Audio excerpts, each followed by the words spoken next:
This past month, protests have erupted in Iran after the value of the Iranian rial declined to record lows, causing steep inflation. Initially beginning with shopkeepers in Tehran, the demonstrations have become widespread and are now encompassing broader opposition of the Iranian political establishment that has been in power since the 1979 revolution. The country is currently in an internet blackout, but some have been able to connect to Starlink terminals. The human rights activist news agency has reported that over 2,000 protesters and nearly 150 people affiliated with the government have been killed. In New York City, over 15,000 nurses from the New York State Nurses Association are on strike after negotiations have been stalled for months over understaffing penalties, health insurance, and wage increases. In support of the strike, New York City Mayor Zohran Mamdani said there is no shortage of wealth in the healthcare industry, especially so at the 3 privately operated hospital groups at which nurses are striking. In local news, the University of Massachusetts administration has placed a freeze on the Sunrise Movement chapter after the group dropped a 40-foot-long banner advertising a protest against the university's fiscal decisions. The university said that Sunrise had broken the registered student organization policy, including not following poster guidelines, advertising an unregistered event, and not informing the group's advisor of the protest 3 days prior. Hi, and welcome to the Transcript. This week, we find the odd one out. We recap the talent show. Hallway Hot Takes mixes it up. And we roll up into the Heavy Culture Cooperative. The Heavy Culture Cooperative is a new music venue that opened up in East Hampton. Thick is a cooperative group with 200 shareholders and growing. And they celebrated their grand opening last weekend on January 3rd. Currently, they're only functioning as a bar, but live music is expected to begin soon. We speak to the board of directors of Thick to get some more insight on what's to come. I think that the most important way that this venue differs from others in the area is the ownership structure. Most of the venues in the area are owned by a person, but we're a cooperative. So we have over 200 members, and each of our members has one share in the business. Sort of like how there's some cooperative grocery stores in the area. There's some businesses that are worker cooperatives that are owned by the workers. We're owned by our musical community. We had karaoke here the second week we were open. Currently right now our stage room is still being worked on, so we have not done any shows yet. So that's why we're waiting until mid-February. So we've hired a booking manager, John Gulo, who did Promoter Head Entertainment and RPM, continues to do RPM Fest. So he's a really well-known person in sort of heavy metal and punk and hardcore and just heavy music in general in the Valley. And so we've hired him to be our booking manager, and he's working to fill up our schedule with shows. I think there will be a crossover with many local bands that have played RPM. I think they will be playing here. When we're making business decisions, we're making the business decisions that we are hearing our shareholders say that they want us to make, so that we can actually be responsive to our community. I grew up in East Hampton, so it's really nice to see something like this happen in my town and be a part of it. When we were searching for a space to do this, there were some spaces that we potentially could have looked at that were not necessarily accessible to people who were in a wheelchair, like say they were like a basement space or a second floor space in an old building, something like that. And our shareholders, when we started talking about spaces, they made it very clear to us that they wanted to make sure that this was a space that was going to be accessible to everyone, which we agreed with, but that was something that they made very, very clear. So we have access to a Discord. That is where every shareholder, as well as people who are interested in becoming members, can go into talk with us. They can ask questions, they can find out information on work groups that we have here. Thank you for watching. If you're interested in becoming a member of Thick, the link to their Discord server is below. This school year, the school committee has begun discussion about implementing more strict policy surrounding cell phones. One of the proposed options is purchasing Yonder pouches, which are magnetic locking pouches that students would keep on their person until they unlock at the end of the school day. Overall, this option would cost an estimated $45,000 for the middle and high school. We spoke to members of the school committee to find out more about this issue. I think cell phones have a number of roles to play in a school. They help a number of students access curriculum through technology support. They help a number of students monitor their health in important ways. And I think they also help provide a level of safety and security and connection. They also present a lot of challenges. So as a newly elected official, there's a lot of information coming my way, and there's a lot for me to learn. I know that there's an ad hoc cell phone committee that has been tasked to create a cell phone policy. I'm curious to what level that committee has integrated feedback from students. I think it's really important that students have a voice when it comes to the policies that are created for them. When we originally created the ad hoc cell phone committee to study this issue and bring possible recommendations to the full school committee, the task wasn't to create a bell-to-bell cell phone policy. The task was to think more comprehensively about cell phone technology use by students and by educators, and think more specifically about different demographics of students within the overall student body. What happened between when we started this ad hoc committee and now is the state legislation that looks like it's likely to pass to force every municipality, every town to adopt a bell-to-bell policy.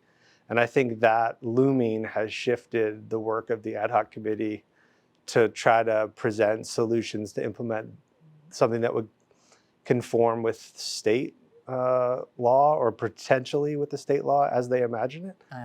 I always come back to the idea that we are all part of a community, and we succeed together. We succeed when we work together, and we lift each other up together. So it's in everyone's interest to be as honest as possible so that we can solve problems. It's not my job to restrict or regulate. It is my job to support.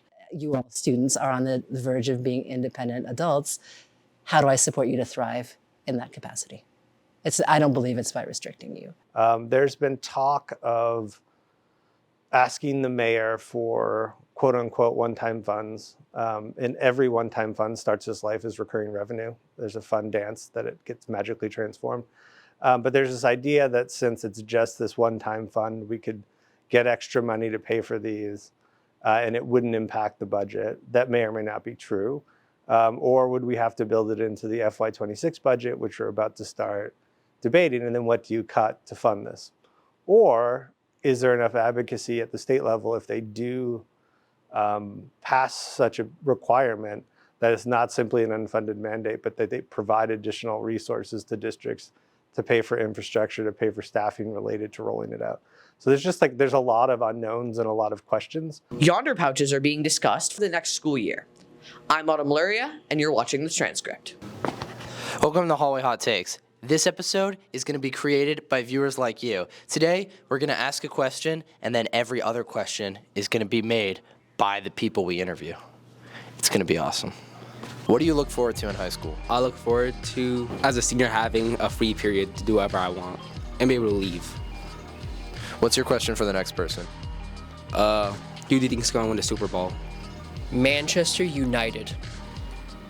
And what is one question for the next person?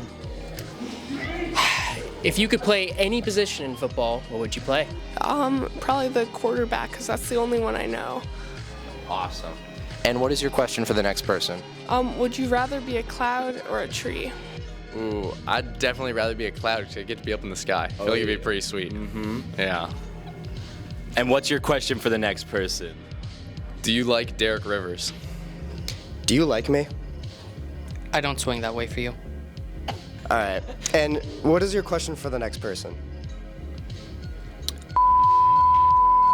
Perfect. I don't think so. I don't think there's a lot of evidence for it, but I do think there's suspicious stuff that happened during that day. What's your question for the next person? Do you know about the secret fourth floor of the school? Yeah, I sure do. Have you been? I'm not really sure if I have, no. Ooh, spooky. Now, what's your question for the next person? Have you been up to the 4th floor before? No, I've never. What's your question for the next person? If the world was ending, what would be the last thing you would do? Awesome. Definitely. I would have to say eat. I would get some good Mexican food. Awesome. This concludes our final episode of Hallway Hot Takes. This episode wasn't possible without viewers like you. Thank you for watching, and goodbye.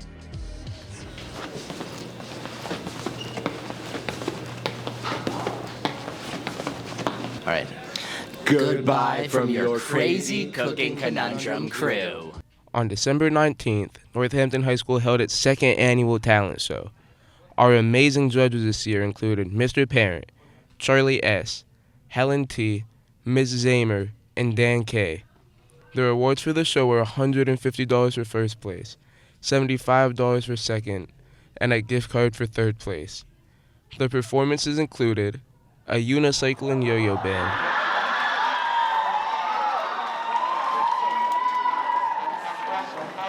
ribbon spinning,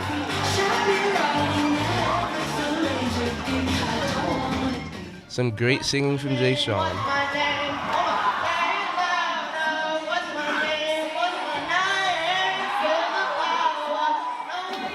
dancing from Haley,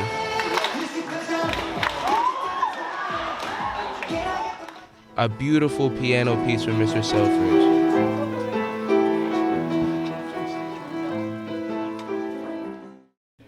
a musical theater scene,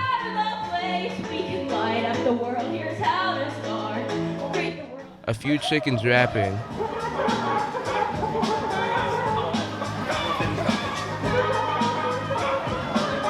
which Mr. Parent had some strong feelings about. They should be thankful they're wearing masks, so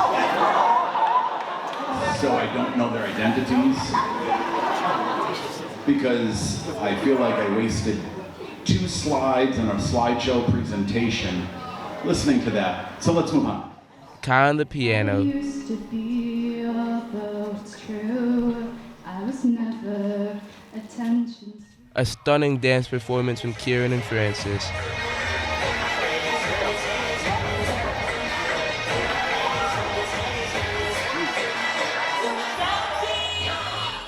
a guitar performance by Reed,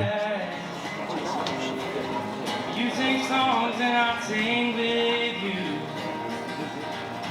We get drunk and go. another piano performance by Marissa and Cosmo, When you hear my name. and the band Head Cheese finished it off.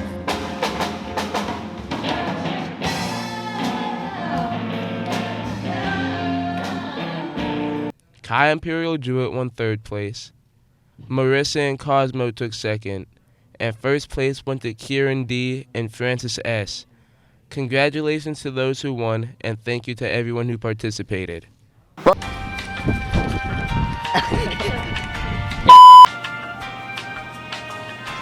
You need something.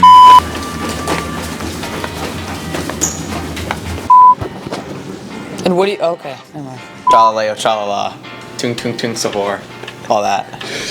Yeah. The students get so annoyed with that. No, don't say that. That's stage direction. Oh. Oh. Okay. Yeah, they're so crazy. Yeah, there's. Don't say it. Oh. You think. I'm Damien, I'm Thomas, and here we are here with Ansel and Ursa. and this is Cooking Conundrum. Yeah, that sounds good. okay, so hide behind us.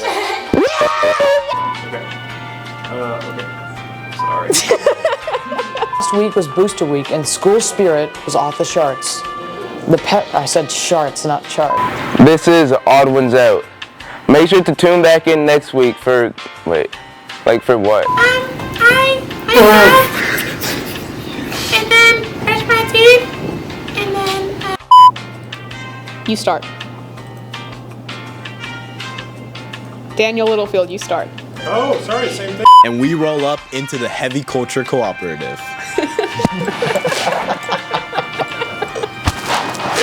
I hate being up here. Now the thing is, Joey, a little to your. Are we doing it again? My right? Wait, no. My left? My Towards. left. Thanks for watching this season of the Transcript. See you next semester.